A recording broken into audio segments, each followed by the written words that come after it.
Meus irmãos, a paz do Senhor. Amém. Provérbios capítulo de número 30,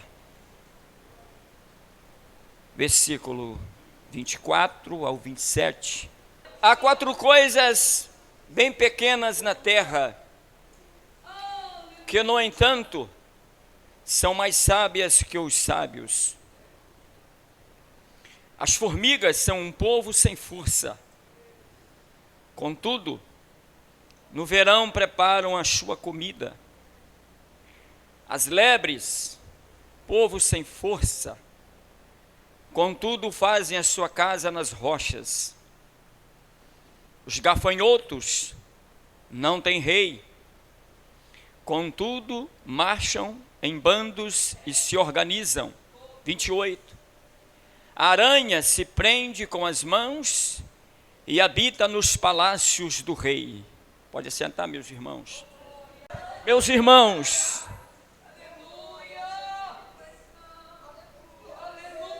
até a meia-noite de ontem eu não sabia o que pregar.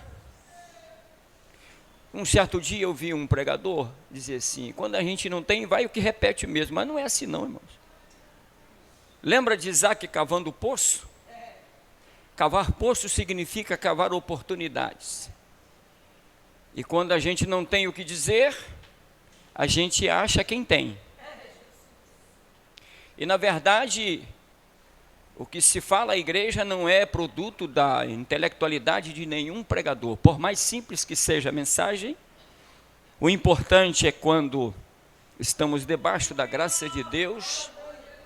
E a mensagem ela não precisa impactar, como dizem alguns pregadores, virar tudo, produzir cambalhotas. Não, irmãos. Uma mensagem ela pode edificar apenas uma pessoa e já é o suficiente. Acordei de madrugada para orar e pedir a Deus orientação, e o Senhor me colocou neste texto. E o texto é muito claro, muito lindo, muito bonito, que muitas das vezes passa despercebido aos nossos olhos, porque a gente é assim mesmo, né? A gente vai naquilo que dá muito destaque, naquilo que aparenta ser, na grandiosidade de alguma coisa, na beleza dos olhos. Mas a Bíblia é um oceano inesgotável, é um oceano. Já o oceano já é profundo demais. A Bíblia é mais profunda do que um oceano. É inesgotável. Ela é o alimento para o salvo, é o pão. Ela nos fortalece, ela nos orienta, ela nos dirige, ela nos consola. Existem salmos que foram escritos há milênios de anos atrás, mas parece que você está lendo ele agora. No auge da sua aflição, você abre a Bíblia e parece que Deus está falando naquele momento, mas na verdade já foi escrito há muitos anos. Por quê?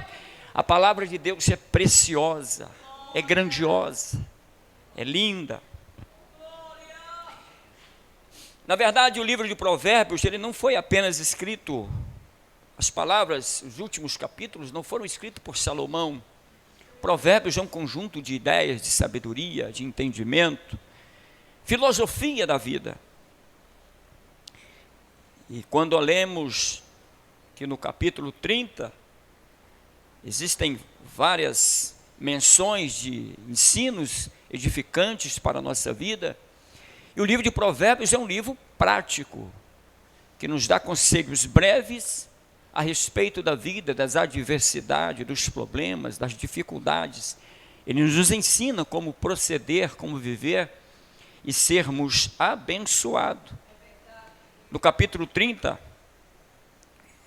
foi escrito por Agur, pode ser que seja um rei, e suas palavras, elas refletem muita sabedoria.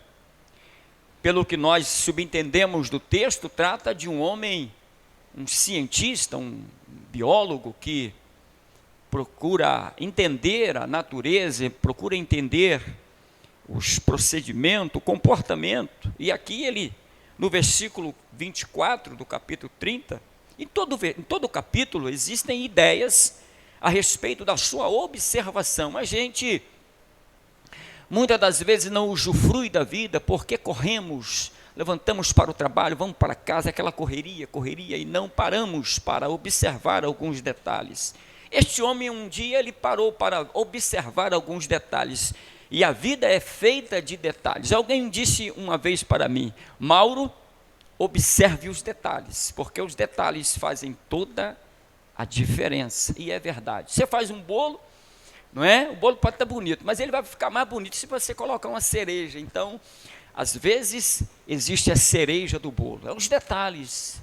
E nós, naturalmente, não percebemos os detalhes da vida. E a palavra é muito simples, e Jesus era muito simples, né? Apesar de ser o maior homem, mais sábio de toda a história, suas parábolas, sua mensagem era simples, ao ponto de qualquer pessoa tinha a capacidade de entender a grandiosidade. Apesar das vezes ele está falando e as pessoas não darem importância no que ele estava falando naquele certo momento, mas se você olhar direitinho, analisar, detalhar, as suas mensagens são edificantes até hoje e abalam todas as estruturas da sociedade. Esse Agur, observando alguns detalhes da vida, da natureza, porque a natureza nos ensina algumas coisas, tanto a natureza inanimada, as viventes, as flores, os pássaros, as árvores, são lições para a nossa vida. Quando o crente é comparado ao cedro, aí a gente vai descobrir o que é o cedro, sua procedência, sua natureza, como ele germina a semente, como vai crescendo, que altura que pega, sua madeira, o que representa, suas folhas, e por aí vai, os pássaros, as flores, não é? As nuvens, tudo isso são lições espirituais que estão contidas na Bíblia. Agur passou a observar alguns detalhes que são importantes, que certamente vai contribuir para nós. Eu fiquei muito edificado.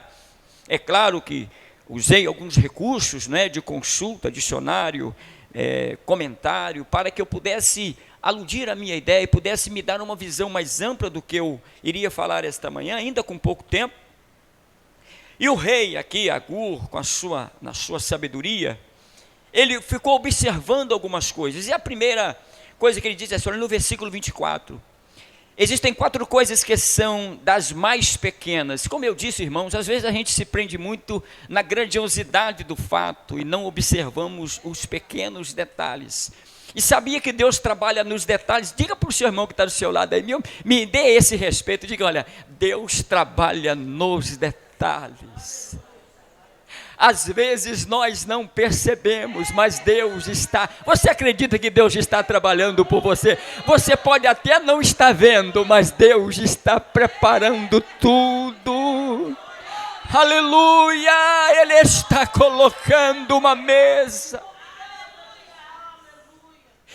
Aleluia! Diz o livro do profeta Isaías: nunca houve um Deus semelhante a este, que trabalha em favor daqueles que o temem. Deus está trabalhando por você, para você ir em favor da sua família. E nos pequenos detalhes, você não está percebendo, mas para um pouco, observe, veja a sua história e você vai ver que Deus está trabalhando.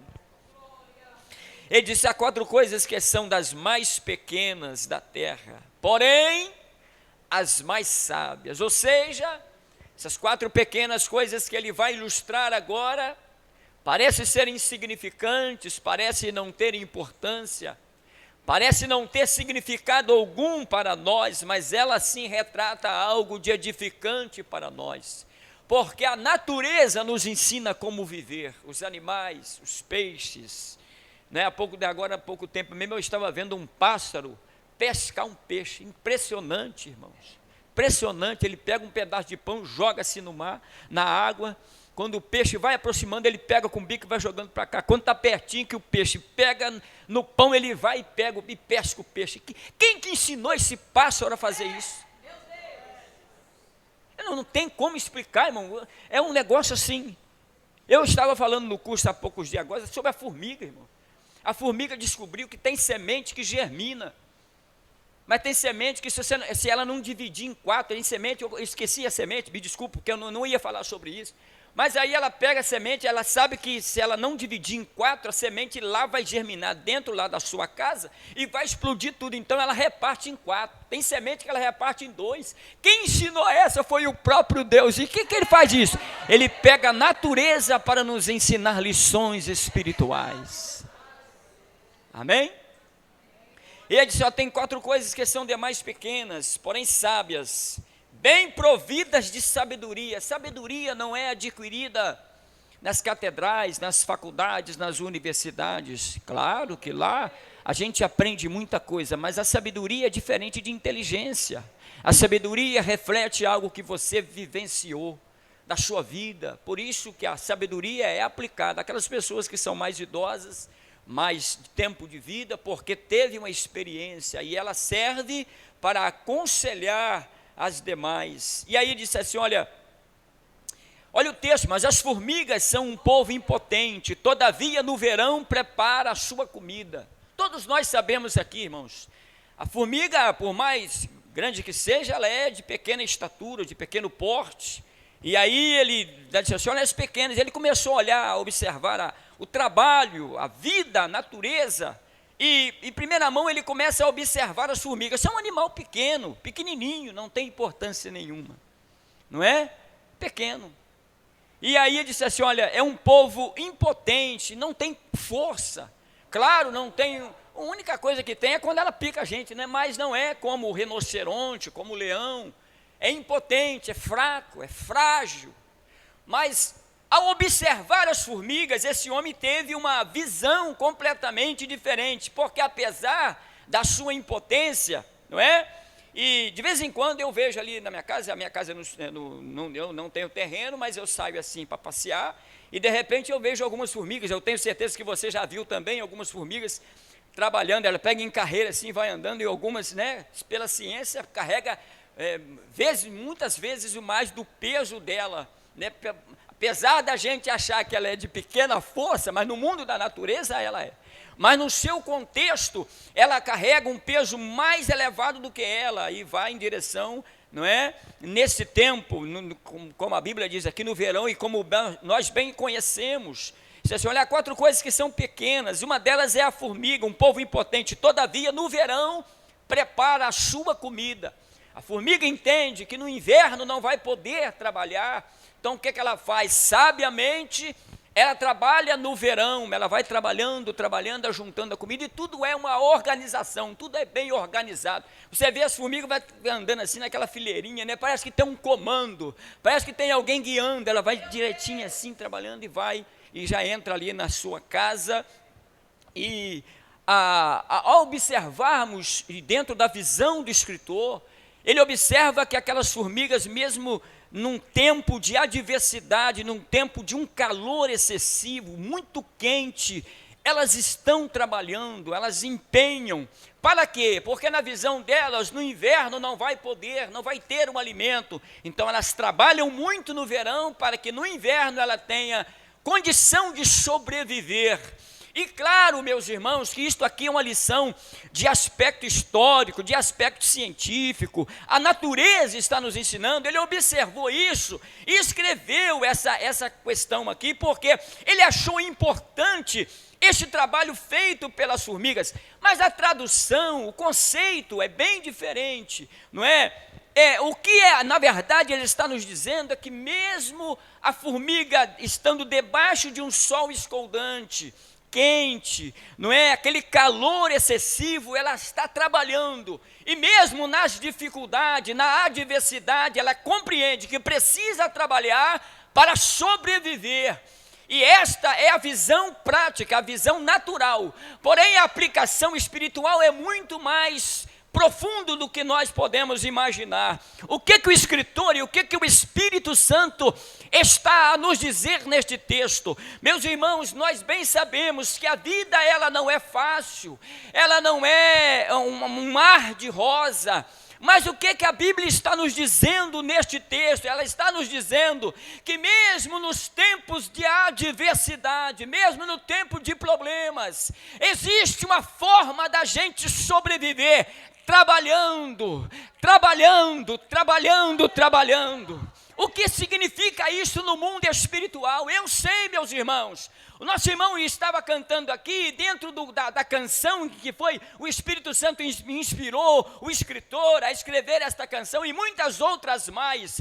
Falam dos nossos sofrimentos, das nossas dificuldades, que às vezes nós não entendemos. Estamos aqui tem 4 irmãs, aqui tem o pastor, aqui tem os obreiros, cada um de nós temos os nossos problemas, e mesmo diante de tanta dificuldade, nós estamos trabalhando. É isso que Deus está nos dizendo. Eu sei que a adversidade é muito grande, o sol está escaldante, nós não conseguimos trabalhar, tem muita atribulação, tem muita perseguição, mas é debaixo dessa perseguição, de adversidade, de muita dificuldade, Deus está nos dizendo: enfrenta o sol, enfrenta a dificuldade, trabalhe, porque eu vou te dar vitória. Às vezes nós não entendemos, irmã Esté, Mantuane, Manté, nós não entendemos as dificuldades, pastor, nós estamos com tantos problemas, nós estamos chorando uma perda, e vem gente até nós, nos pedir um conselho, nos pedir oração. A gente é que está precisando, a gente é que está necessitado, mas aí Deus nos faz uma cidadela, aleluia, uma torre de refúgio, porque apesar das nossas dificuldades, Deus nos dá a capacidade de sermos bênção para alguém. O que Deus está nos a dizer nesta manhã: eu sei as tuas lutas. Quando eu abro o livro de Cantares de Salomão, o rei Salomão foi fazer uma visita no vasto reino em que ele presidia, e ele deixou a sua capa de rei e foi como um pastor. E nas suas andanças pelas lavouras e pelas vinhas, ele viu uma moça chamada Sulamita, e aquela mulher, aquela jovem donzela, começou a observar que aquele pastor estava olhando para ela, não sabendo que era o rei. Ele disse assim: por que olhais para mim? Eu sou morena, aleluia. E o termo moreno aqui, irmãos, retrata alguém que está constantemente no sol. Não é morena, não é pretinha mesmo. Segundo a tradução original, Sulamita era uma mulher escurinha mesmo, pretinha mesmo. O que ela estava dizendo: olha, eu estou debaixo de um sol escaldante, a minha pele se escureceu por causa do sol.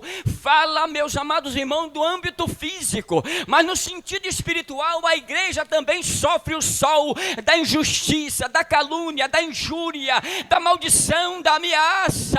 Às vezes nós não temos força, porque sofremos pressão dentro do lar, dentro do trabalho, na igreja, na vida cotidiana, e nós somos queimados pelo sol da injustiça.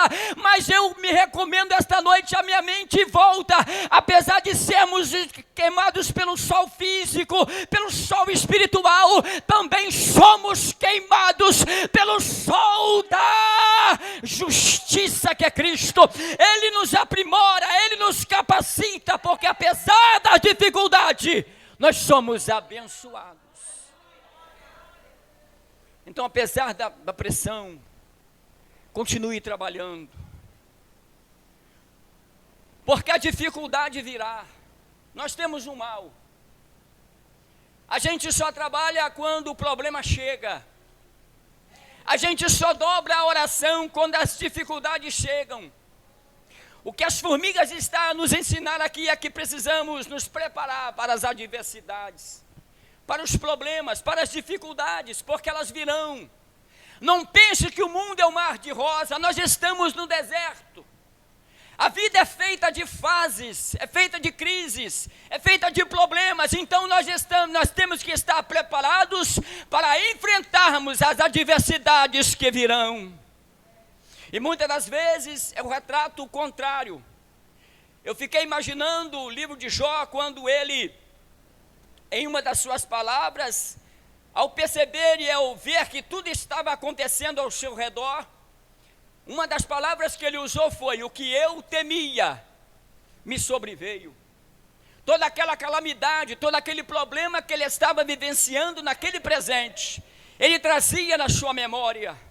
Mas deixa eu te dizer uma coisa: pense positivo, pense em Deus, trabalhe, efetue, trabalhe na obra de Deus, trabalhe no seu trabalho, Deus vai te abençoar. Mas está difícil, irmão, mas é assim mesmo, é debaixo de luta, é debaixo de problema, debaixo de lágrima. Deus está lhe vendo, Deus está observando todos os detalhes, e está dizendo: eu sei que tu tem pouca força, eu sei que você não tem muita defesa, mas eu sou o teu escudo, eu estou do seu lado, eu vou te proteger. Eu sei que o sol está quente, eu sei que a pressão está muito grande, mas eis que eu te tomo pela minha mão direita e te digo: não temas, porque eu estou contigo, diz o Senhor.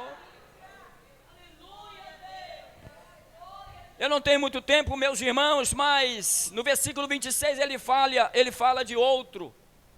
Na minha versão da Bíblia aqui ele usa os coelhos, e aqui está dizendo: os coelhos são um povo débil, contudo fazem as suas casas nas rochas. Agum primeiro observa as formigas, depois ele vai observar os coelhos, que também é um animal, um réptil, fraco, não tem, frágil. Você olha o coelho, ele é inofensivo, não tem um poder de defesa muito grande. Mas ele começa a observar que esses animais, eles, pela sua fragilidade, pela sua impotência, por não ter uma arma de defesa como os outros animais, e apesar de ser débil, e aí a palavra débil, eu fui buscar no dicionário, pouca força, fala daquela pessoa que apesar da pouca força, está desanimado. É tipo alguém que quando olha a dificuldade, ele mede o problema e mede a sua força e diz: eu não vou conseguir, eu não vou produzir, eu não vou prosperar, e aí enfraquece, desanima. Essa é a ideia dos coelhos. Mas aí ele observa que este animal, apesar da sua fragilidade, da sua pouca força, de não ser um animal que tem um poder de defesa muito grande, o que ele faz? Ele constrói as suas casas, não é? Nas rochas, longe dos seus algozes, dos seus predadores. Ele não constrói as suas casas no baixo, mas sim ele procura a fenda da rocha. Ele faz o seu lar dentro das rochas. Por quê? Para que fique livre dos animais ferozes e tenha ali segurança, tenha proteção. E isto aqui tem um ensino grandioso, porque ele retrata a vida cristã, a vida do homem. A pergunta, porque eu acho que está sendo, não é, pela internet, eu lhe pergunto: aonde tu tens feito a sua casa? Em que fundamento? Esses animais, ao perceber, ao longo do tempo, eles perceberam que fazer as casas no chão pode ser prejuízo, pode lhe causar dano. Então o que eles fazem? Ao longo do tempo eles construíram as suas casas nas rochas. E é isso que a Bíblia está nos ensinando. O crente, a pessoa, deve construir a sua casa sobre as rochas.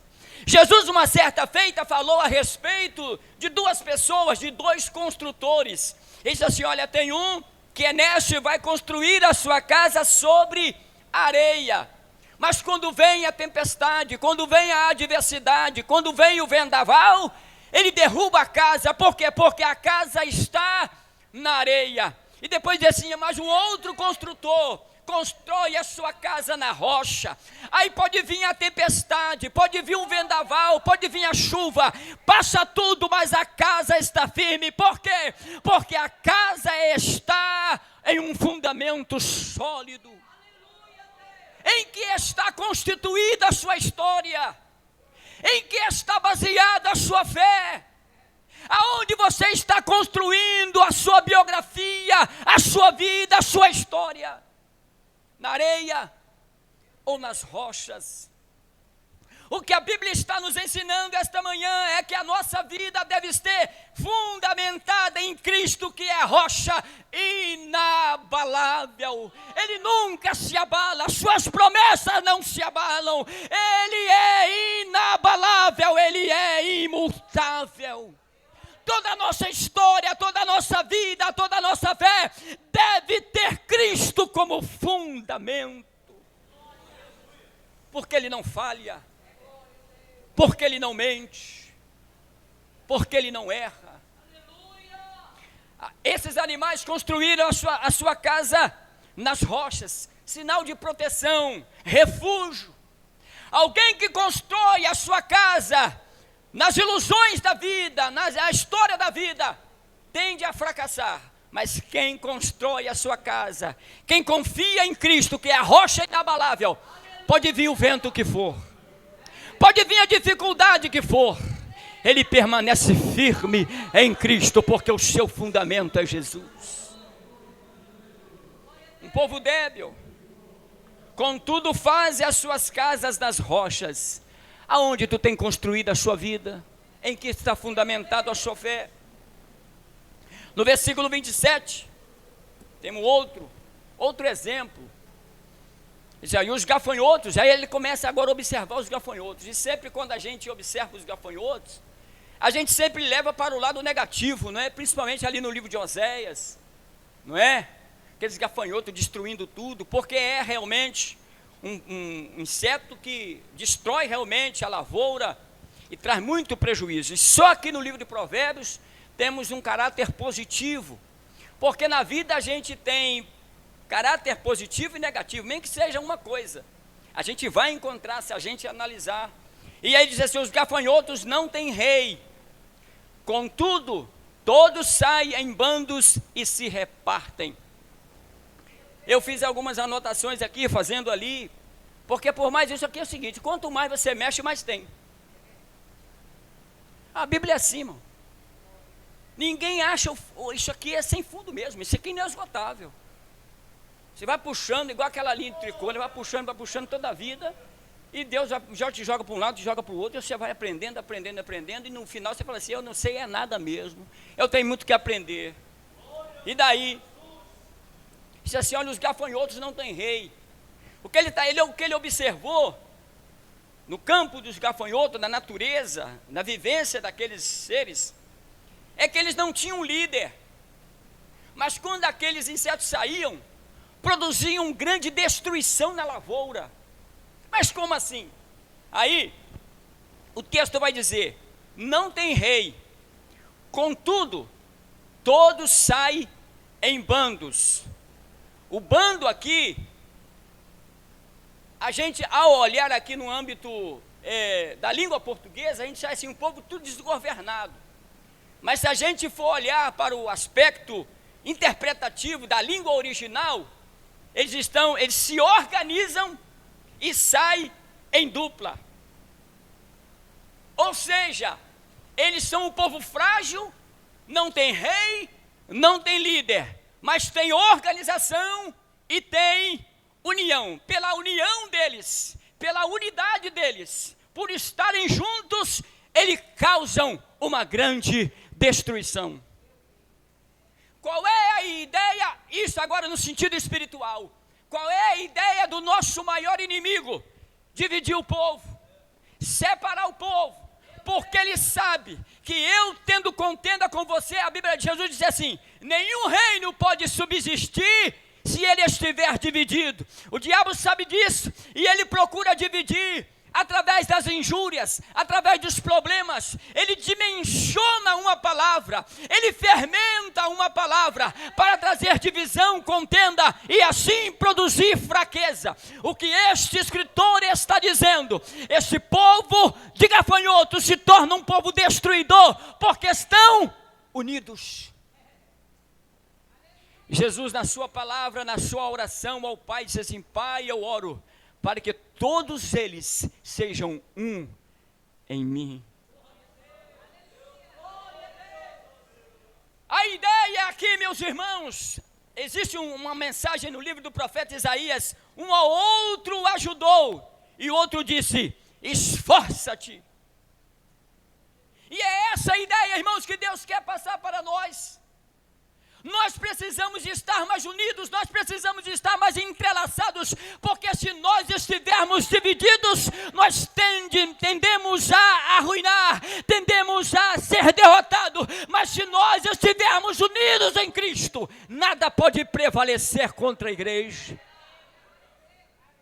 Um abraço, o que parece muito insignificante, significa muito para uma pessoa. Eu me lembro quando Paulo estava pregando e Eutico caiu da janela. Diz a Bíblia que Paulo orou por aquele rapaz e depois lhe deu um grande abraço. Aquele abraço dizia: eu estou contigo.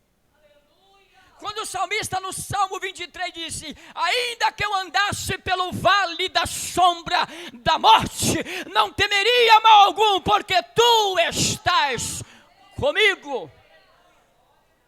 Qual é a ideia? A ideia do vale não é um caminho largo, uma estrada, um caminho espaçoso, mas um vale. Era um caminho que passava apenas 2 ovelhas.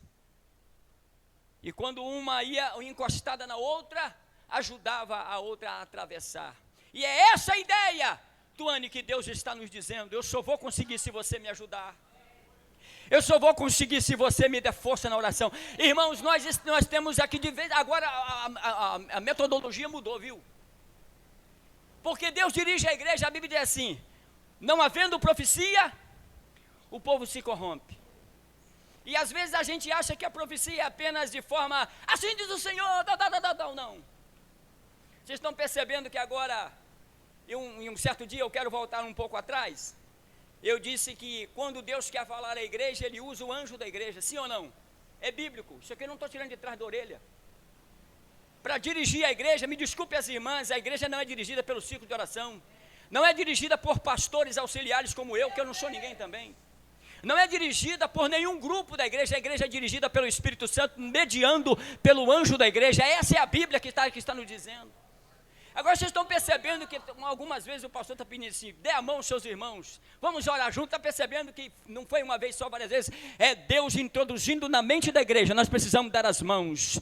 Dê a mão ao seu irmão e diz: olha, conta comigo para o que deve meu irmão. Conta comigo, eu preciso de você, eu preciso avançar, eu preciso ir para frente, mas eu só vou se você me ajudar em oração, irmãos. Quando você souber de um problema de alguém, dobre o seu joelho, esqueça de você e diga: Deus abençoa fulano. Irmãos, eu faço questão de contar isso aqui. Eu me lembro em 1991, eu estava fazendo seminário ali em Itaperuna, e ali tinha mais ou menos mais de 30 alunos, pastores de igreja, evangelistas. E naquela época nem auxiliar de trabalho eu era, e daqui a pouco chegou um auxiliar de trabalho ali. Eu me lembro o nome dele, pastor Isaías, um rapaz novo. A gente já estava se preparando para deitar. E aí, de repente, o rapaz chegou na porta e disse: Pai do Senhor, meus irmãos. Aí ele procurou o cantinho dele, a cama dele, ajeitou as coisas dele, pegou as coisas, foi tomar banho, pastor Fábio. Aí daqui a pouco ele voltou. Eu não estou ensinando isso aqui, tá, irmãos? Eu estou dizendo porque a gente às vezes tem uma visão totalmente diferente das coisas. Aí colocou a roupinha dele simples, não vou nem falar o que é, porque senão pode trazer escândalo. Colocou a roupinha dele e foi ajoelhar. E aí muitos já estavam dormindo, a gente está todo mundo deitado, porque ele chegou muito tarde, era às 11 horas mais ou menos, 11h30. Daqui a pouco ele começou a orar. E daqui a pouco ele disse: Senhor, visita os missionários, aqueles homens que estão no campo missionário. E começou a orar, irmãos. E quando ele voltou do banho e vestiu a roupa, ele começou a cutucar o outro, falando e tal. Não é possível, porque eram pessoas tradicionais, lá do cantão de Minas, que se você falasse que tinha televisão, ele te excluía e jogava para o inferno. Mas aquele rapaz começou a orar: Senhor, abençoa os missionários, Senhor. E começou a clamar a Deus. Eu lembro, irmãos, que as lágrimas desciam. Daqui a pouco, pastor, tinha gente até dormindo, mas ninguém ficou na cama. O poder da oração daquele moço moveu todo mundo.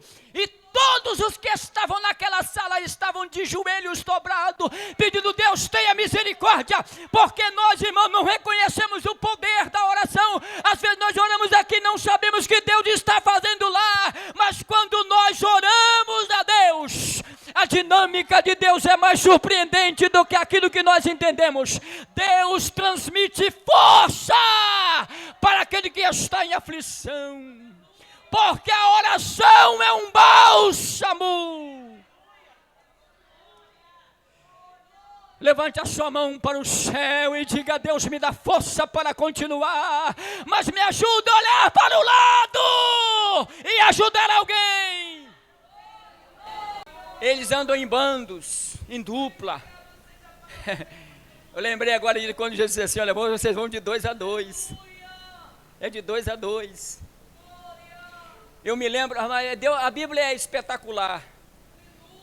Quando Elias entrou numa crise tremenda, que Jezabel o ameaçou, a primeira coisa que Elias fez foi falar com o moço assim: ó, você fica aqui, porque daqui para frente eu vou sozinho, eu não quero mais a sua companhia. E depois que ele passa pelo processo da caverna, a primeira coisa que Deus manda ele fazer, ele diz: olha, põe o seu moço de volta, porque Deus sempre nos coloca alguém do nosso lado, irmãos, para nos ajudar. Não foi isso que aconteceu com Jesus quando ele estava indo para o Gólgota? Ele não estava aguentando o peso da cruz, porque é muito pesado.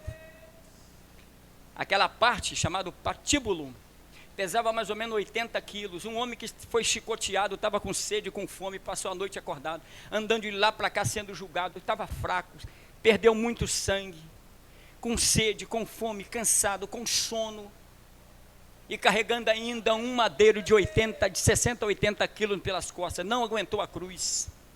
Deus sabe que você não está aguentando porque é muita pressão. Deus conhece, Deus sabe o tamanho da sua luta, Deus sabe o tamanho do seu problema. No livro de Apocalipse está dizendo: eu conheço as tuas lutas, eu conheço as tuas lágrimas, eu conheço as tuas obras. Deus estava falando: eu conheço os teus problemas.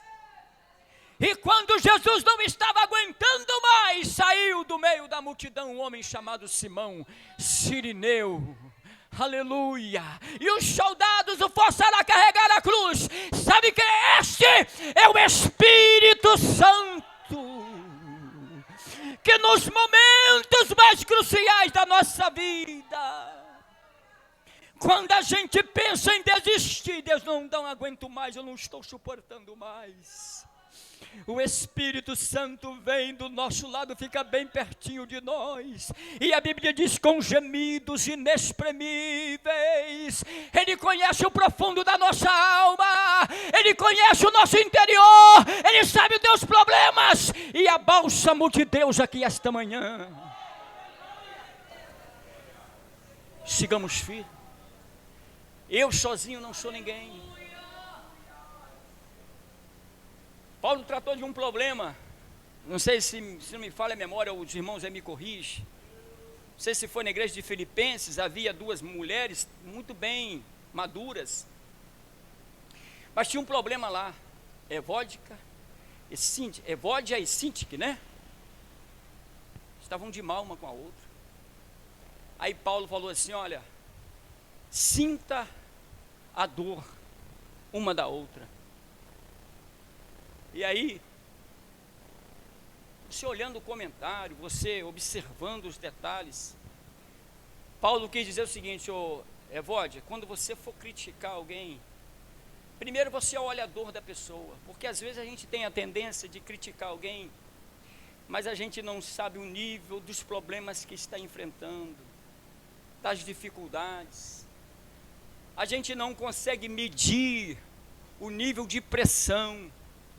Mas aí Paulo diz assim: olha, eu quero que vocês se alinhem, fiquem juntas, porque se tem uma coisa, irmãos, eu acho, e eu vou pegar aqui, eu vou abusar da minha pergunta.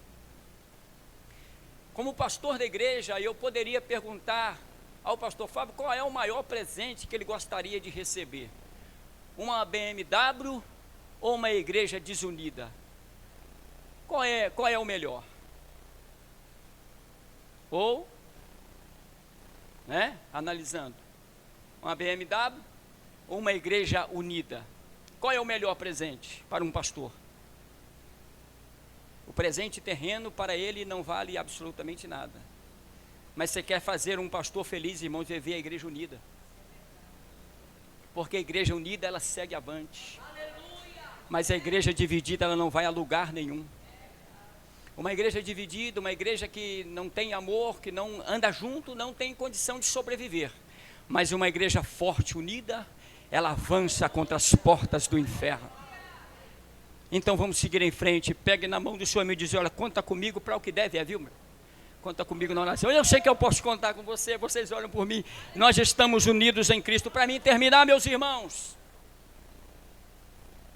a aranha que se apanha com as mãos e está nos palácios do rei.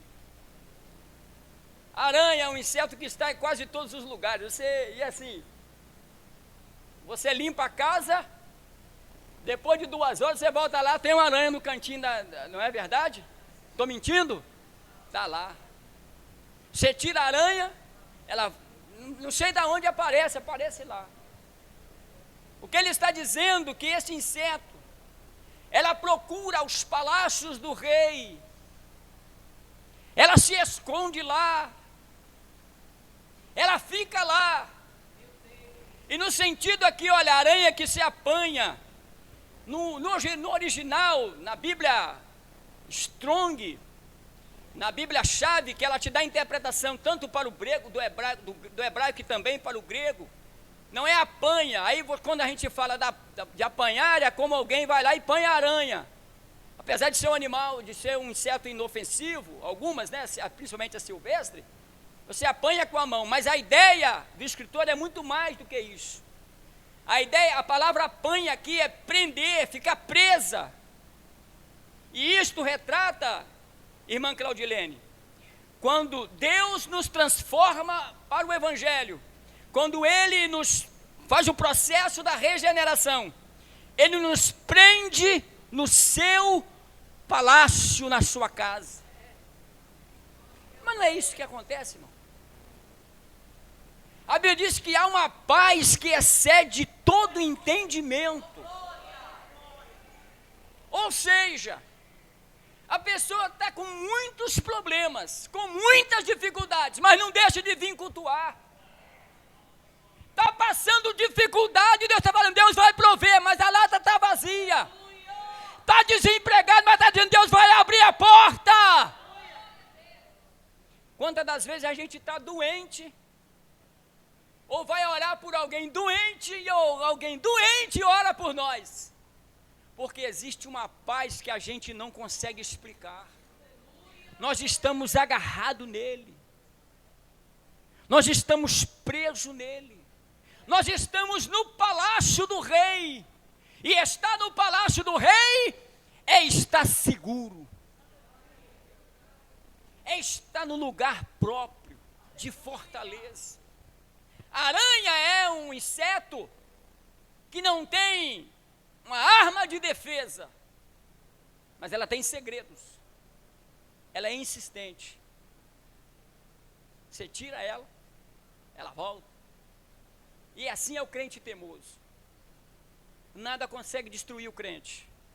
O problema está difícil, mas ele prossegue avante.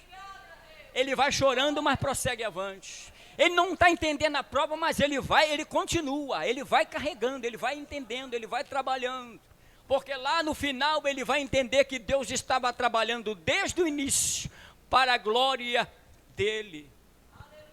A aranha está nos palácios. Aonde tem sido a sua estadia?